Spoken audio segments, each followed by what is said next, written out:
श्रीपादराजम शरणम प्रपद्ये. अध्याय 27. पंचदेव पहाड प्रांतात विरूपाक्षाची भेट. श्री धर्मगुप्त आणि मी कृष्णेच्या अलीकडील तीरावर पोचलो. ती मध्यान्नीची वेळ होती. गुरुवारी श्रीपाद प्रभू विविध स्थळी एकेच वेळी भिक्षा स्वीकारीत. असा हा परमपवित्र गुरुवार आणि त्याची माध्यान्ह वेला होती. पंचदेव पहाड या स्थळी एक गवताची कुटी बांधावी असा श्रीपाद प्रभूंचा आग्रह होता. ही कुटी एका दिवसातच बांधा असं सुद्धा ते म्हणाले होते. परंतु पंचदेव पहाडाचा तो परिसर आमच्या परिचयाचा नव्हता. कुटी बांधण्यास सोयीस्कर जागा हवी होती. बांधकामाचं साहित्य, गवत, काठ्या, दोऱ्या, पानं इत्यादी काहीच वस्तू आमच्याकडे नव्हत्या. कुटी बांधण्यास हवे असणारे कामगार सुद्धा तिथं नव्हते. पंचदेव पहाड स्थानाचं महत्व. कुठं जावं याचा निश्चित विचार मनात नव्हता. या परिसरात आम्ही वाटसरूप्रमाणे इकडे तिकडे फिरत होतो. फिरत फिरत आम्ही एका शेतकऱ्याच्या शेतात गेलो. तिथं तो आपल्या जनावरांसाठी गोशालेचं निर्माण करत होता. शेतात एका स्वच्छ जागी एक उंच ओटा बांधला होता आणि त्यावर शेताच्या मालकासाठी एक गादी बसण्यासाठी घालून ठेवली होती. त्या गादीवर बसलेल्या मालकानं आम्हाला बोलावून आमचं स्वागत केलं आणि आम्हाला भोजन दिलं. आम्ही भुकेजलेलेच होतो. शूद्राच्या घरचं भोजन करावं का नाही ही शंका आमच्या मनात क्षणभर डोकावून गेली. तेव्हा त्या शेताचा मालक चिडून म्हणाला, आमची जनावरं चोरून येऊन दुसऱ्या प्रांतात विकणाऱ्या तुम्हाला शूद्राचं भोजन द्यावं का नाही अशी विचित्र शंका आली का? त्या मालकांच्या दृष्टीनं आम्ही चोर ठरलो होतो, परंतु भुकेमुळे आम्ही तेथील भोजन केलं. त्या शेताच्या मालकाचं नाव विरूपाक्ष असं होतं. भोजन झाल्यावर आम्हाला दोघांना एकेका झाडास बांधण्यात आलं. मी एक गरीब ब्राह्मण आहे, माधुकरी मागून आपला उदरनिर्वाह करतो असं अत्यंत दीनवाणीनं त्यानं सांगितलं.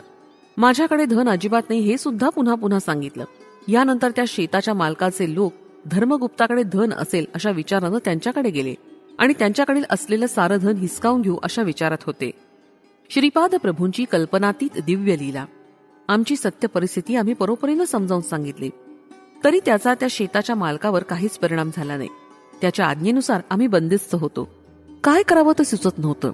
त्याचवेळी एक यात्रेकरूंचा घोळका तिथं आला. या यात्रेकरूंमध्ये शिव कावडी नावाचा एक भक्त होता. हे यात्रेकरू वासवी कन्यका परमेश्वरीसाठी कावडी नेत असत. हे भक्तगण त्रिपुंड गंध लावतात. घंटानाद करीत श्री कन्यका परमेश्वरीची स्तुतीभरीत गीत गात आपलं मार्गक्रमण करतात. गंगेच्या पवित्र जलाची कावड शुभ कार्यासाठी किंवा वासवी मातेच्या जयंतीच्या उत्सवासाठी हे भक्तगण वाहून आणतात. या यात्रेकरूंमध्ये अजून एक प्रकारचे साधक असतात. त्यांच्या कटीस एक पट्टा बांधलेला असतो. या पट्ट्यामध्ये तलवार, कवच आणि विविध प्रकारची युद्धाची शस्त्र असतात. या लोकांच्या समुदायास वीरमुष्टी असं नाव आहे. हे लोक नामाचा जयघोष करत घंटानाद करत येतात. त्या शेतकऱ्यानं आलेल्या यात्रेकरूंना आणि वीरमुष्टी लोकांना भोजन देऊन त्यांचा सत्कार केला. त्यानंतर आम्हास बंधनातून मुक्त करून गोशाळेच्या निर्माण कार्यात मदत करा असा आदेश त्या शेताच्या मालकानं दिला. आम्ही कामास लागलो. सायंकाळी काम संपल्यावर विरूपाक्षानं आम्हास प्रश्न केला, मुष्टीतील मुष्टी आणि वीरमुष्टी याचा अर्थ काय? आम्हास तो अर्थ माहीत नसल्यानं आम्ही शेतकऱ्यास तसं सांगितलं. त्या दिवशीचं सायंकाळचं भोजन सुद्धा त्यांनी आम्हाला दिलं. गायींच्या रक्षणार्थ आम्ही त्या रात्री तिथंच झोपावं असं त्या शेतकऱ्यानं आम्हाला सांगितलं. नंतर तो शेताचा मालक आपल्या सेवेकऱ्यांबरोबर हसत खेळत निघून गेला. त्या रात्री आम्ही मध्यरात्रीपर्यंत श्रीपाद प्रभूंचं नामस्मरण आणि दिव्य लीलांचं स्मरण करत होतो. त्यानंतर आम्हाला झोप लागली. सकाळी सूर्याची किरण अंगावर पडताच घाईनं उठून बसलो. आजूबाजूला पाहिलं, तिथं गायी नव्हत्या. आजूबाजूचे शेतकरी येऊन विचारू लागले की ती जागा त्यांनी किती किमतीस विकत घेतली. आम्ही काल घडलेला वृत्तांत त्यांना संपूर्णपणे सांगितला, परंतु त्यांनी आम्हा दोघांना वेड्यातच काढलं. आमच्या मनात एकच प्रश्न सतत घोळत होता, काल पाहिलेलं दृश्य खरं का हे दिसत असलेलं खरं?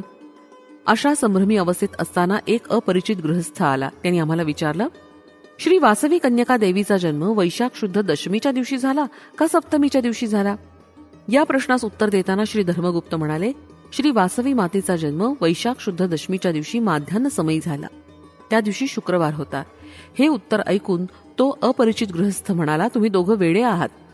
त्या गृहस्थानं श्रीपाद प्रभूंबद्दल काढलेले उद्गार आम्हाला आवडले नाहीत. आम्ही कुरुगड्डीस तत्काळ जाण्यास निघण्याचा विचार करून मार्गस्थ झालो. आमच्या दोघांकडे नावाड्यास देण्यास पैसे नव्हते. ही गोष्ट आम्ही नावाड्याच्या नावेत चढण्यापूर्वीच सांगितली. त्यामुळे नावाड्याला दया येऊन त्यांनी आम्हाला नावेत बसू दिलं. नाव चालू झाल्यावर नावाड्याची दृष्टी धर्मगुप्ताच्या बोटातील अंगठीवर गेली. त्यानं ती काढून घेतली, परंतु स्वतःजवळ न ठेवता कृष्णेच्या पाण्यात टाकून दिली. आम्ही नदी पार करून कुरुगड्डीस पोचलो. त्यावेळी श्रीपाद प्रभू कृष्णा नदीत स्नान संध्यादी आटोपून तपश्चर्येसाठी बसले होते. श्रीपाद श्रीवल्लभांचा जय जयकार असो. फलश्रुती ऐश्वर्य लक्ष्मी प्राप्ती.